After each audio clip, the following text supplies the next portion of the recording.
శోధనలో ప్రవేశించుకున్నట్లు మనం మెలకువగా ఉంటే చక్కగా బుధవారం శనివారం 20వ తారీఖు, రేపు 20వ తారీఖు 1 తారీఖు బైబిల్ ఉన్నాయి. ఇవన్నీ కూడా మనం సొంతంగా చేసుకోవడం కాదు, కానీ ప్రతి నెల 1వ తారీఖు బైబిల్ గ్రంథాలు ఉన్నాయి.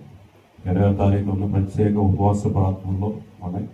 ఇవన్నీ కూడా ఎందుకంటే మనం నేర్చుకునేది మనం శోధనలో ప్రవేశించుకున్నట్లుగా మెలకువగా ఉండి ప్రార్థన చేసుకుంటే, మెలకువగా ఉంటే ఏదైనా వస్తుందని మనకే తెలుసు. ఏదైనా వస్తుందని మెలకు లేకపోతే ఏముంది, నిద్రమోపం ఉన్నాను, నిద్రమోపం వాడికి ఏమైనా తెలుస్తుందా? నిద్రపోయాడికి ఏమైనా తెలుస్తుందా? ఏమే. అందుకని బస్సులో కూడా నిద్రపోతాను. కొంతమంది నిద్రపోతూ ఉంటే సెల్ ఫోన్ తీసేస్తారు. సెల్ ఫోన్ తీసినా చాలా, బస్సు తీసేసినా ఈ మొత్తం ఎత్తుకుంటారు. ఎందుకని? ఏ పాపం వాడాడు? నిద్రమోపం. నేనేది జాగ్రత్తగా ఇక ఫోన్ పెట్టినా ఫోన్ పక్కన మళ్ళీ ఖర్చు పెట్టి కై పెట్టి అసలు అది కనపడకుండా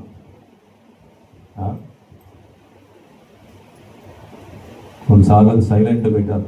మగితే మన నిద్రపోకుండా మగితే ఏం చేస్తాడు అని చెప్పి ఏం చేస్తారు, నెమ్మదిగా తీశారు.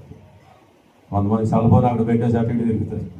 ఇందులో ఏం చేస్తారు, బస్ స్టాండింగ్లోనో రైల్లోనో ట్రైన్లోనో ఏం చేస్తారు, ఏం లేదు. వాడికి మెలకువా లేదు. జాగ్రత్త, మనం జాగ్రత్తగా ఉండాలి, మెలకువగా ఉండాలి.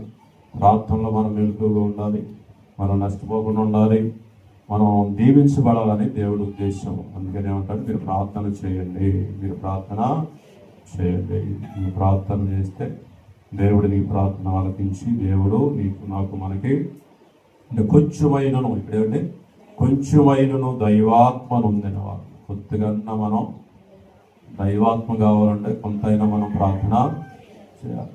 దైవాత్మ మనలో లేకపోతే మనం ప్రార్థన చేయము, ప్రార్థనకి వెళ్ళాము, వాక్యం వినం. దాన్ని ఎంతో కష్టంగా ఫీల్ అయిపోతాం. ఎంతో కష్టము.